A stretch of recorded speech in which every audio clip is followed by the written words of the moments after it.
Your follow-up should be a technically healthy children. The technology healthy. Can you hear us, George?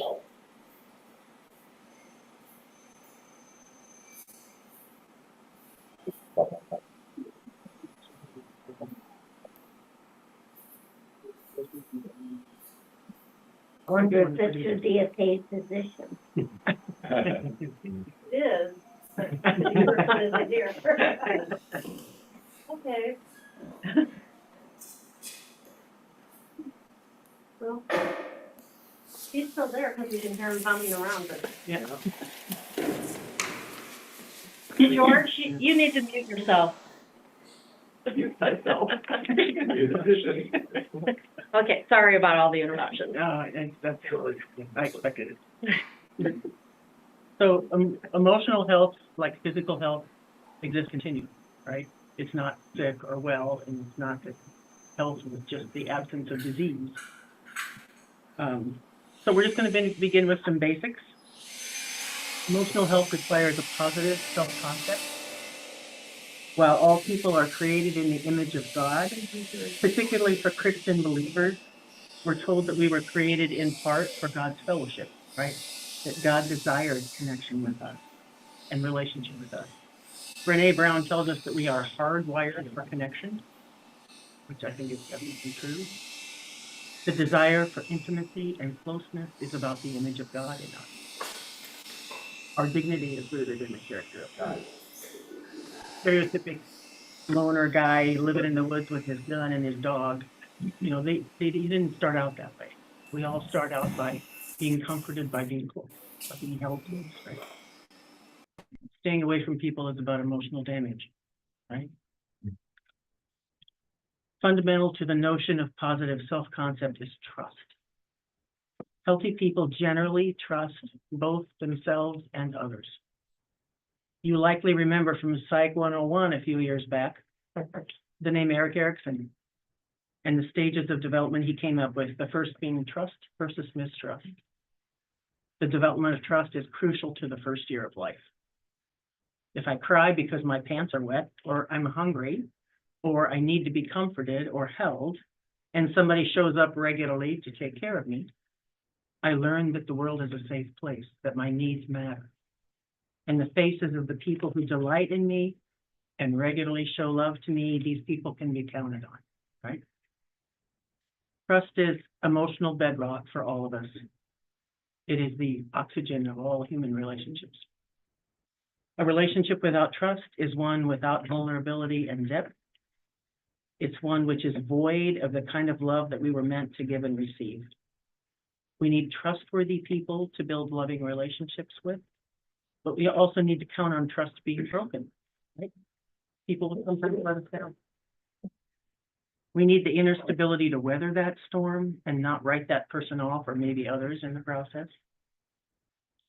These dynamics can be difficult to navigate, especially if there are complicating layers from that person's family of origin or experiences of past rejections and so on. Generally, the direction of health in new relationships is to start out trusting, but cautiously and slowly, and not ignoring whatever clues might suggest that greater vigilance or even backing off might be wise. Trust is built over time, and trust is earned, right? When it is broken, it is rebuilt by two things: consistency and time. Consistency over time. And that process cannot be rushed, and it needs to be honored. Thoughts about that? I do want to leave time for discussion at the end, by the way. Well, I was glad that you mentioned that healthy emotional life is on a continuum, because when you were talking at the beginning, your ideal is perfection. Ooh, wow. Interesting. It seems to me, that's how it seems to me. And it made me think of in high school when somebody wrote it, one of my history teacher wrote in my yearbook, "May your ideals become your reality." Wow. And I think, Wow. it's under, I mean, I have high expectations too, you know, it's like, we want things to always be a certain way, but our humanity makes it not always be that perfection. This is a good conversation for Ideal. over lunch. But health is not the absence of disease, it should be the imperfection. I don't mind. Can you say that louder for me? She said, health is not the absence of disease, which says there's always imperfections and opportunity to grow. Mhm. We were talking about a Yeah. continuum. So it's not, it's an imperfection Yeah, Mhm. at all times. Yeah. That's not a bad thing. We can have wishes without having expectation, right? So I can wish for a perfect world, movies that are always uplifting and giving good lessons. But I don't really expect that, given the brokenness of and see, that's healthy. Because Really? I think so. I think that's healthy because I remember I was 30 years old and I read M. Scott Peck's book, The Road Less Traveled.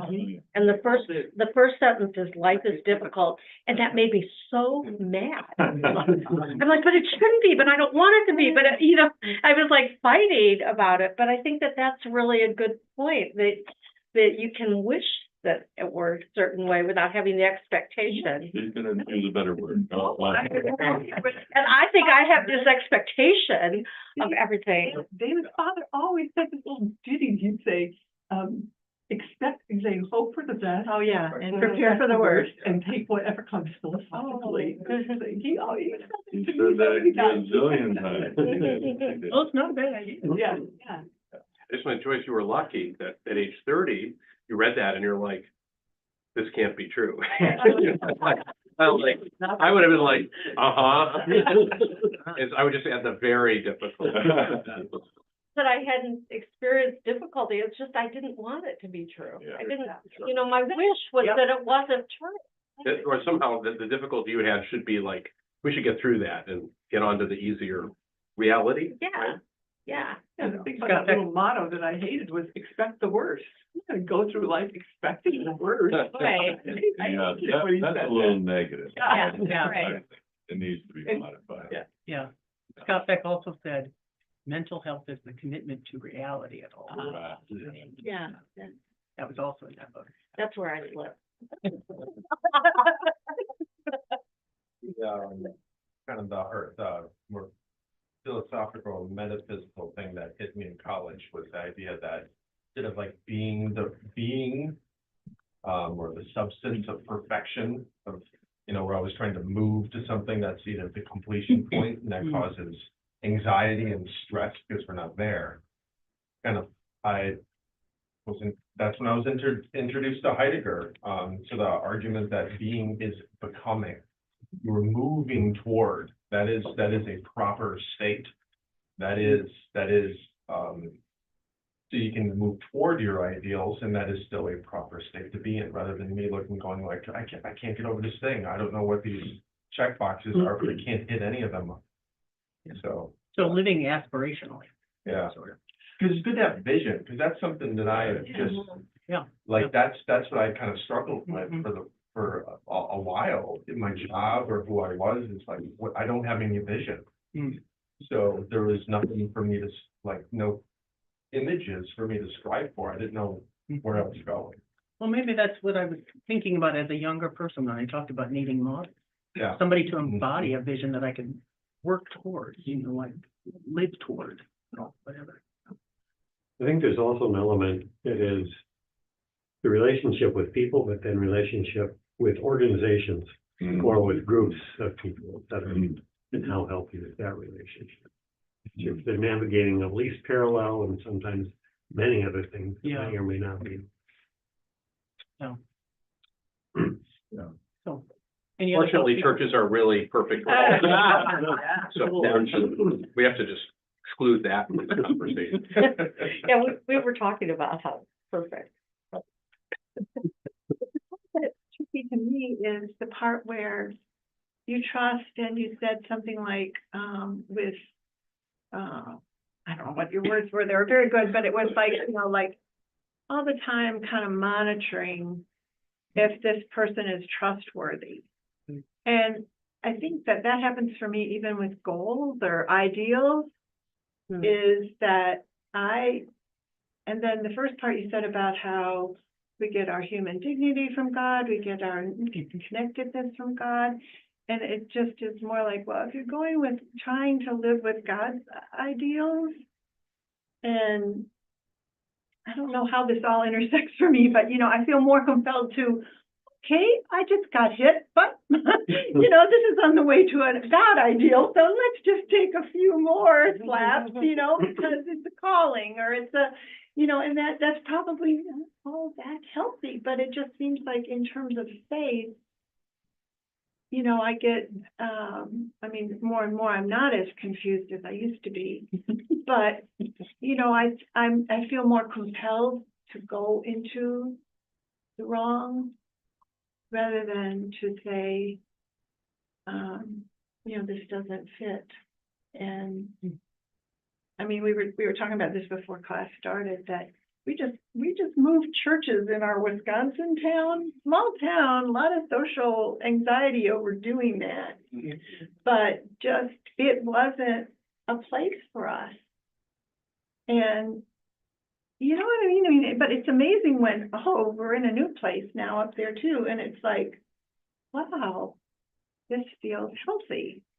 And I know St. Mark's isn't perfect. I'll probably learn what isn't perfect about it when I'm here more. It feels healthy,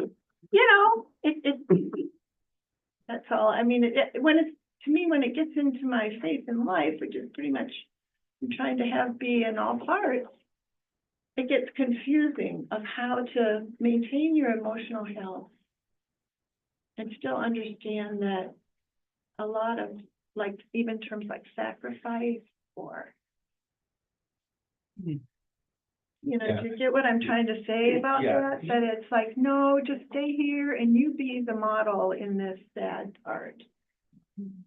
There's a parallel thing I struggle with, the idea of resilience, right? So we want to support, we want to provide resources and comfort, but it's also resilience comes through adversity. But I don't want to say, well, go ahead, give me all the adversity I can take, because then I'll be really resilient. So it's like, it's that life just is suffering. It's like, okay, it just is. You can't avoid it. So it's like, okay, so then resilience can come from things that you can't avoid. That's that's Buddha, right? It Life is. is suffering. Life is suffering. Well, does it come from resilience or does it show up there? Does it come from adversity or does it show up there? Maybe both. Yeah, right. Yeah, it didn't make you stronger. It's just, you're strong, obviously, because you've made it through it. But yeah, that's We might have some more grist for that mill. okay. Okay. So I'll move along. I'll go through jump in anytime, if something you want to say or a question or whatever. But I'll basically go through what I have and then we can talk about whatever. Emotionally healthy people nurture a deep and healthy inner life where they can recognize, feel, and express deep feelings. How many of you were taught to trust your feelings? What? Feelings? To trust your feelings. Were you taught to trust your feelings? The first step is to recognize them. They manifest in other ways besides an emotional response. Sure. So, Yeah, I think especially in our training, in our church kind of Sunday school training, you definitely were told, it had this little image of the train, right? And what That's four spiritual laws. Exactly. Yeah, the feelings are the caboose. Right, that's right. Yeah. This is the evangelical world. This is Yes. reference Yeah. here. I know the Yeah. four spiritual laws. Cross- Christ is on the cross- throne in your heart, right? Yeah. That's the first. That's where the devil comes in, right? So I didn't hear that part. Training on the We need a whole class on this. Or not.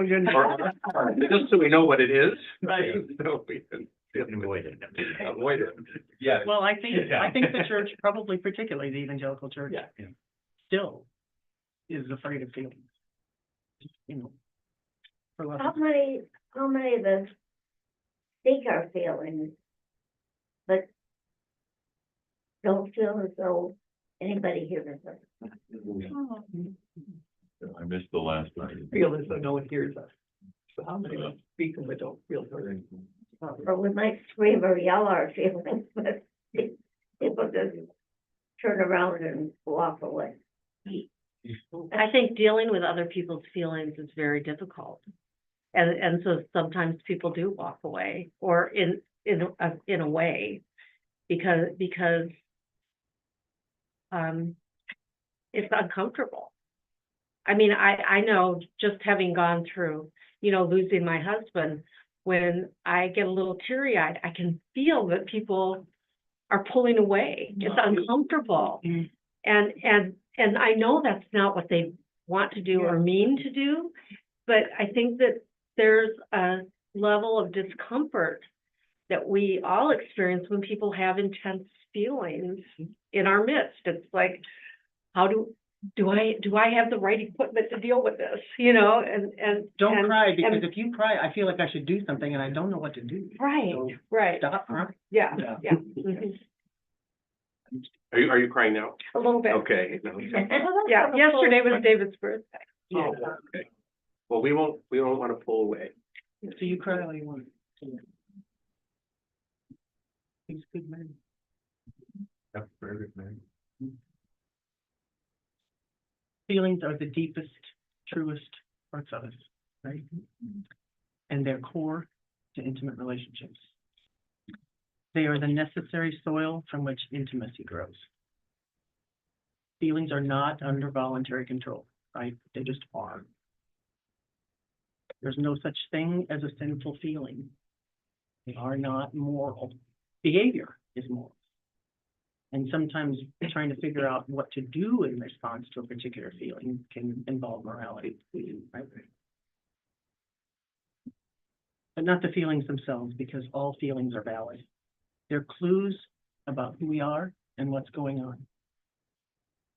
We are designed such that feelings should pass through us like food, right?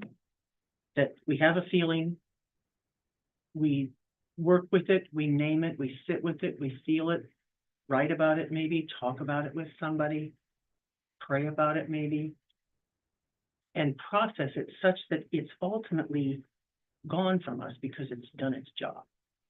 So, ideal. That's the ideal. That's the model.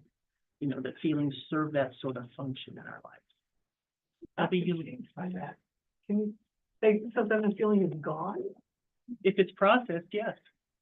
It's not that we don't have any memory of it. We don't lose the memory. We don't have no memory. A grammar issue this morning. It's not that we lose memory of it. It's that it loses its power. We could still recall it and tell somebody. Yeah. Yeah. No? Yeah, no, I didn't even think about that. That's a new thought. Oh, okay. Okay. I guess the point is that if we work with them, feelings are not lost on us. If we don't pay attention to them, they're lost on us, and we don't get what we could from them. We don't get the material that could help us grow from them. It's, I don't know, it's good to use this kind of analogy, but if you're feeling hungry, I know hunger is more a physical thing than an emotion, but we can deal with that. If I feel hungry and I eat food, I know I was hungry, but I heard the feeling, I responded to it appropriately, and now it's passed through and I'm no longer hungry. Whereas if I'm feeling hungry and I'm like, I'm not hungry, I can't eat right now, I'm on a fast, it's too busy, I've got too many things going on, I can't be hungry. I already ate too much today. Right, and now we repress the feeling, we don't satisfy the hunger, and it keeps coming back, it keeps coming back, it keeps coming back. Yeah, the metaphor holds, doesn't it? And it's not an emotional, Right. but it's easy to get your mind around. Yeah. Well, how many times have you experienced yourself or heard somebody else say, it just feels so much better to talk about it? We're supposed to get them out of us, not walk around with them. No emotional constipation, okay? We're not intended to store feelings. We're supposed to be there and back.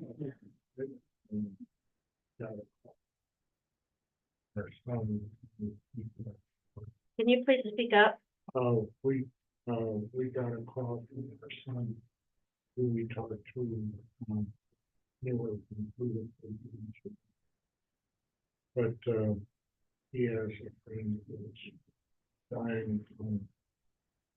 difference. And yesterday, we life support. And he went and visited. And I'm at a loss of what to say to him other than, we all experience these things as we go through life. As difficult as it is, we just have to remember that there is a tomorrow.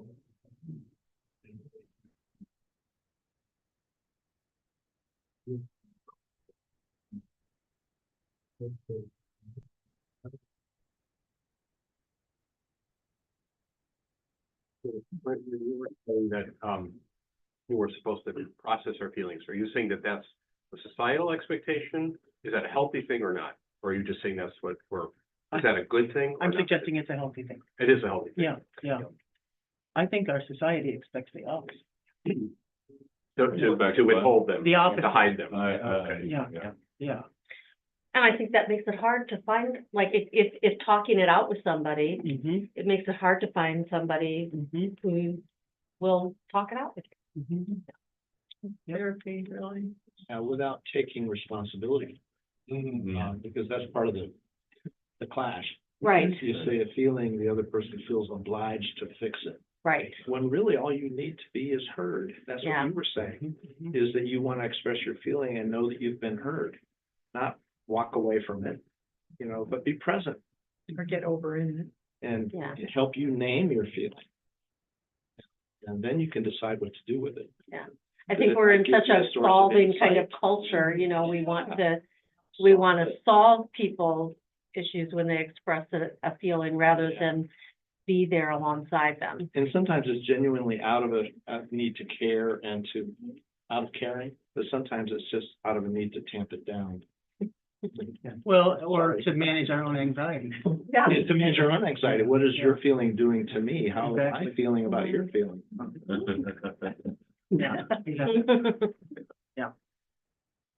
So back to the idea of expressing, if tears are there, let them come. Yeah. The body knows. Tears come from the autonomic nervous system. It never lies. And the body knows, right? Tears aren't cognitive. They have nothing to do with cognition. And sometimes they surprise us because we're not connected. So yeah, I think somebody who can, if somebody can be comfortable with my tears, it's like I sort of store away this person is a safe person. That's one thing about doing therapy for many decades. Get pretty comfortable with tears. My own and others. So yeah, if the tears are there, they need to be there. I have a colleague who says never miss an opportunity to cry. And with rare exception, I think I would agree. It can be very relationally destructive to store feelings. Because at unguarded or intense times, old feelings can come flying out. And it's all very confusing for the person feeling them and for others who are impacted.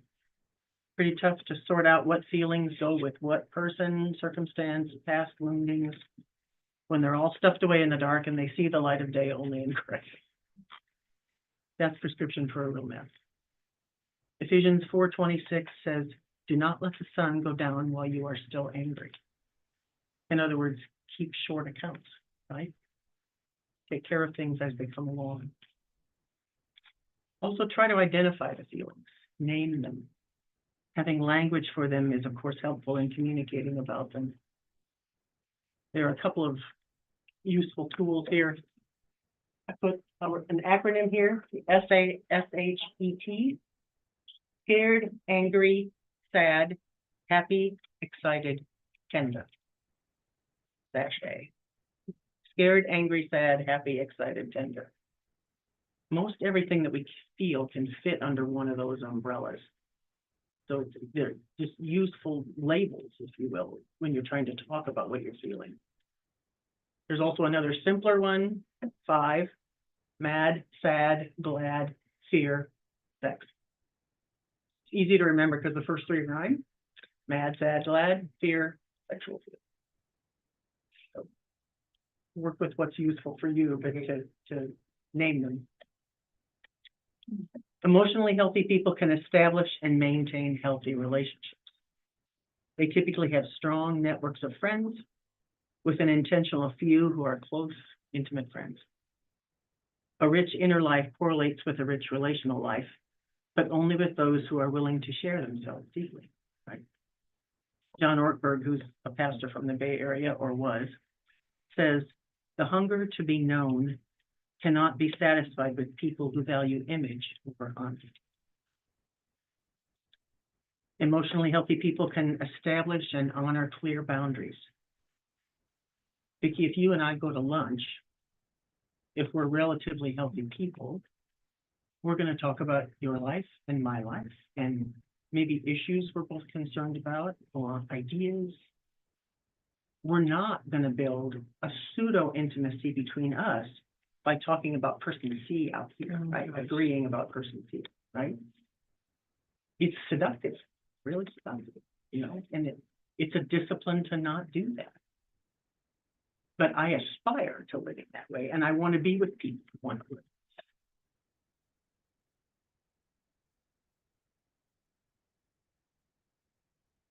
I want to eradicate straight up gossip from my life. Health also means keeping what belongs in the relationship there. That sometimes requires the discipline to contain and carry a confidence, right? And that's part of what good friends give each other from time to time.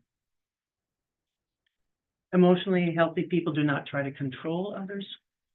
They don't set goals for others. They can both tolerate and contribute to the process of conflict resolution. They can tolerate the anxiety of it, the messiness of it. They can stay with an issue until it's truly resolved, not pushing for a quick fix. They can also freely forgive. I wanted to read the very well-known passage from Matthew 18, but just as a little reminder, this is from the Message, which is my favorite translation. Matthew 18, 15 to 17. If a fellow believer hurts you, go and tell him. Work it out between the two of you. If he listens, you've made a friend. If he won't listen, take one or two others along so that the presence of witnesses will keep things honest, and try again. If he still won't listen, tell the church. If he won't listen to the church, you'll have to start over from scratch, confront him with the need for repentance, and offer again God's forgiving love. Good words. Huh? They can confront, they can respond to confrontation appropriately. They don't pretend or deny or avoid. Ephesians 4:15 says, speak the truth in love. I believe good psychology and scripture don't contradict, by the way. And related, healthy folks can ask directly for what they need, and they can receive as well as give. No. I had a mentor in my early days who said, if I can take no, I can give no. Emotionally healthy people are differentiated. Textbook term, maybe, that was coined by Murray Bowen, who's the father of modern systems theory.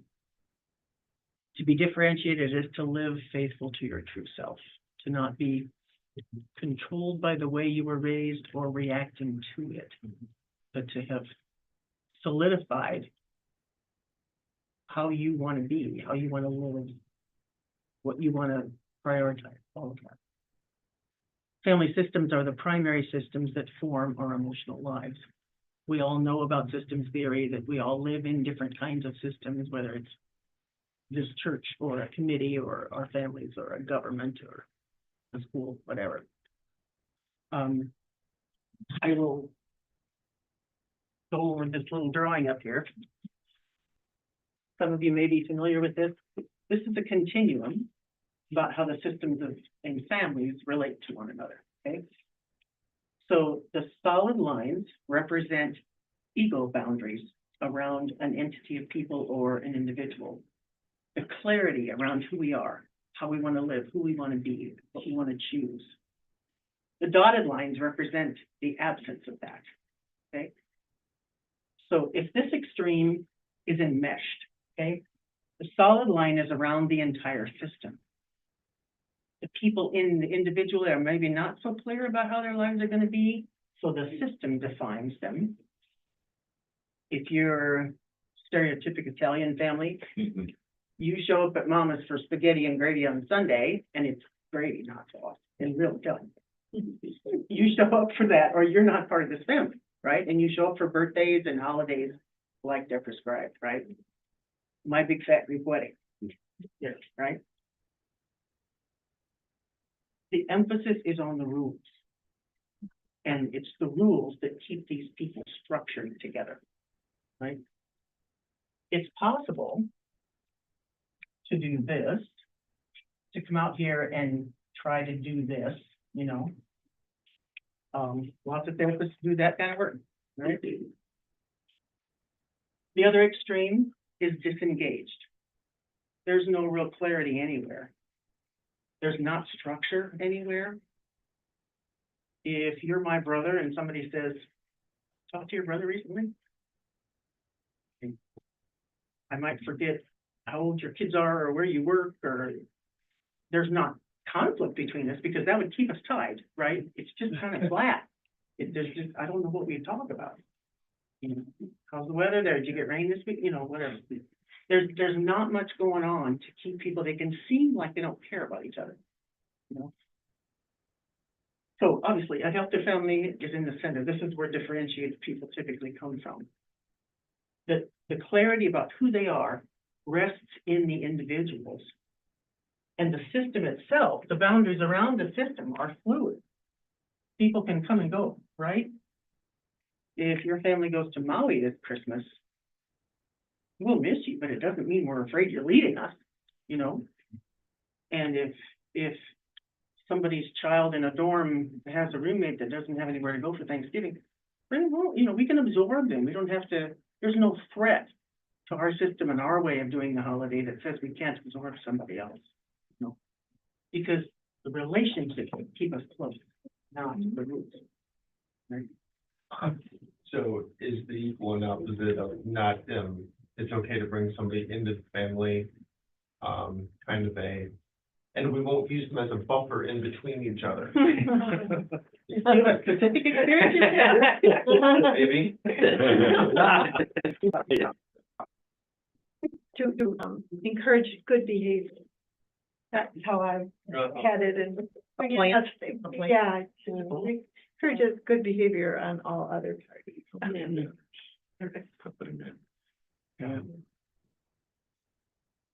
Well, differentiated people are free to choose who they're going to be who they're going to be apart from the pressures around them, and they also remain in close relationship to those important to them.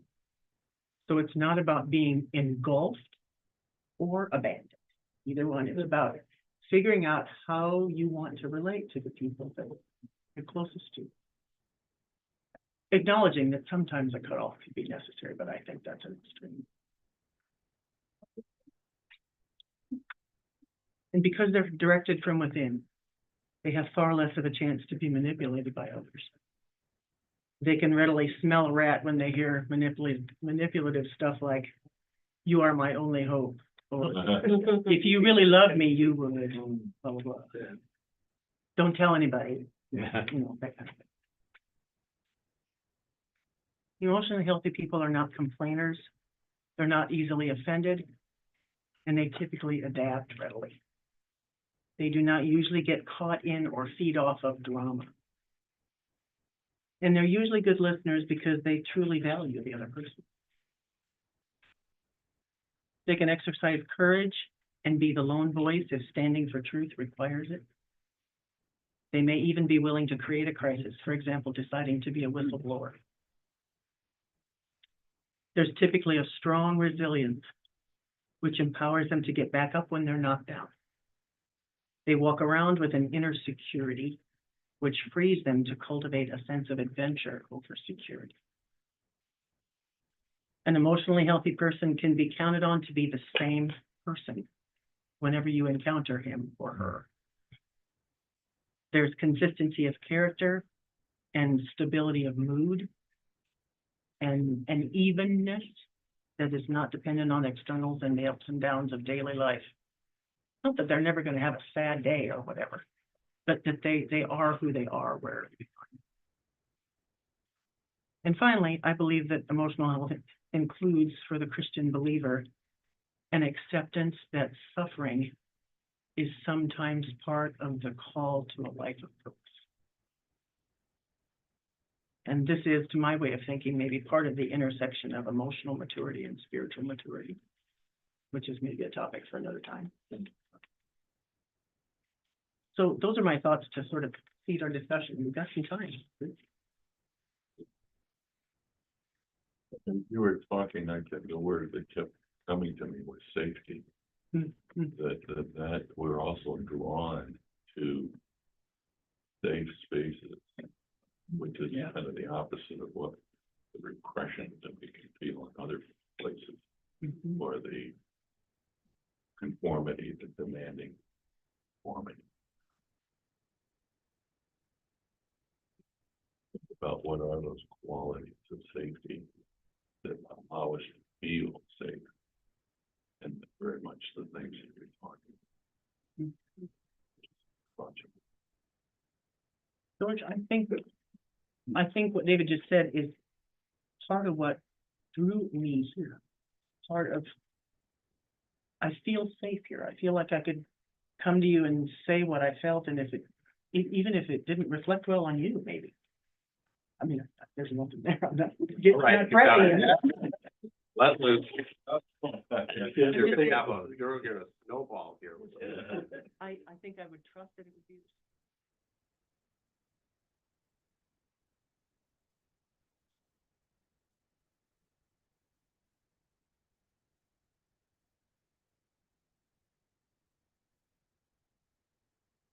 Like it true and work toward it. I mean, that's a goal, because I think people feeling safe, like, you're talking about conformity, that really hit me, because, you know, we have things that are conforming, like the Nicene Creed, for example, but I don't think I want to, that's an example of something I'd like to kind of have people revision as not conformist, but kind of platform for people to gather, right? They're different, but I think it's seen as conforming. And I like the Episcopal Church in particular, because I feel like there's freedom, there's to think, freedom to think and to engage, and not to be, beat up for an idea or an opinion. To me, that's safe, where you can be respected. I might think you're way off, but that's okay, because that might, maybe I need to hear that. Yeah. I don't know, and I've only practiced Christianity.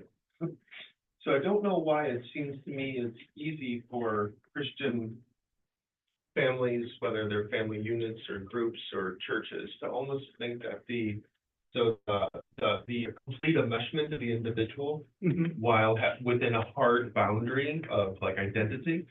You're talking about this one? Yeah. I don't know why that's so easy for. I guess my inclination is it's a human thing, that's like a baseline psychological or biological, the unfortunate safety method. But I don't know why that's so common. Because I see it a lot. Some stuff with how I was taught, either as a Christian or in my family, of just kind of this over enmeshment of individuality within a hard boundary of do not cross. This is who we are. Well, this is about control, right? Yeah. Enmeshment is about control. And Jane mentioned that it's about rule. And so, maybe in kind of the evangelical Christian background, there's a tendency for those rules. But I've got to say, I grew up in that kind of family, and I didn't feel that was good. The That was way a gift. we were. That Yeah. was a gift. It was. You didn't feel like that? I didn't feel like we were called to be enmeshed. It felt like we were individuals in a family. Yeah, I think there are places where there's strong rules, but people are allowed to be their own people, Right. even within that system. They may eventually, I think that would be my story, is there were strong expectations and rules as to how you were supposed to act and live. But you were an individual, and my parents were like, you're okay, and you're who you are. That laid a foundation for later challenging some of those rules and boundaries and being okay. Yeah. And so that it moved a little toward the middle, over time. Yeah. Because there was something that happened within my own family. Yeah. Like the parenting that happened for me, even though we're in this larger context. So were they intentional about that? Would they have been able to say they were doing that? My mom would. Yeah, she would say, yeah, these people that we hang out with and we live with, they are really intense about certain things, but I'm not, don't get hung up on that. So here's a real simple example. You can't, many in our community could not dance square dancing in gym class. My mom would say, do what you want to do. What do you feel? What do you think is right? Well, depending on the week, what we took, picked and choose, right? Whether we felt like dancing or not, and whether we claimed a religious exemption, but, Right. that was. Yeah, Mom. I gave up my religious exemption for square dancing. For square dancing, I gave it up, yeah, but I hung on to it for other things. And I didn't tell Mom we were square dancing. She never knew. Right, there's another. I went underground. That's I was one of the individuals in my family that pushed the boundaries a lot, so like going to prom, my older sisters had never danced. We grew up in the same kind of thing where dancing was.